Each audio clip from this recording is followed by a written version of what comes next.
My name's Alex Duda. I grew and scaled a restoration company from my dad's garage to over 8 figures, and now I'm on a mission to help you grow and scale yours. Today we're going to be talking about the topic of either evolving or dissolving. Those are really the only two options that you have.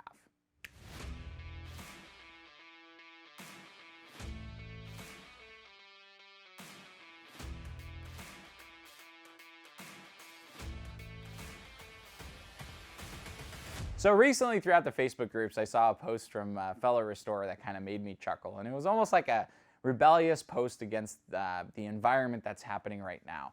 And he was mentioning things like Amazon and Uber and how Amazon took over the brick and mortar mom and pop shop and kind of how Uber took over the taxi drivers. And he was complaining about how those things are going to happen to our industry unless we step up and do something. And the reality of things is our industry is rapidly changing, whether we want to agree with it or not. And the status quo, or the way we've always done things, is no longer going to be the way we're going to be doing things.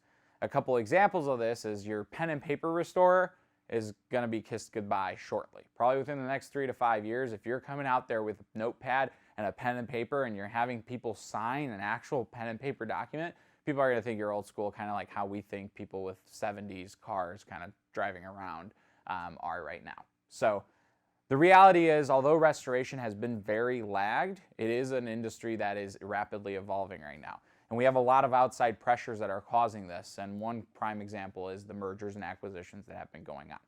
But nonetheless, instead of fearing the change and the development of the industry, we must find ways that we can adapt and stay one step ahead of these changes.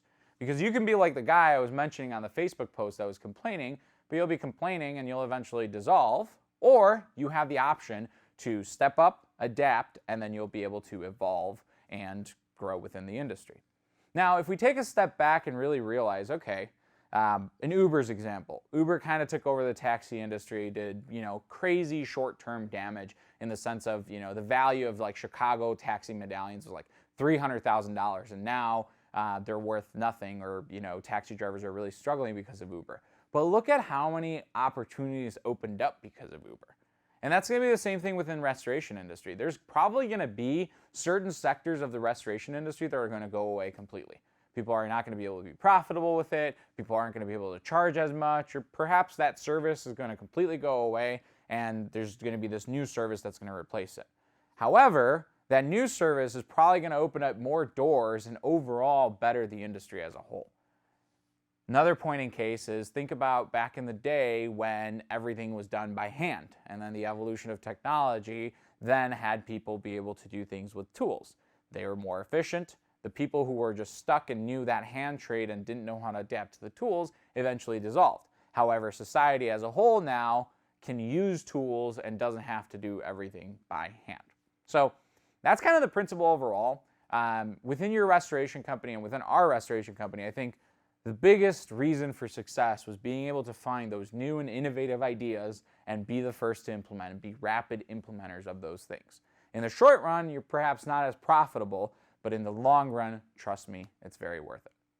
I would love to hear more about your thoughts on evolving or dissolving, and I'd love, if you can give us a like, a subscribe if you like this kind of content to get more. And then drop a comment below and let us know really what you think about evolving and dissolving and where you think the restoration industry is going.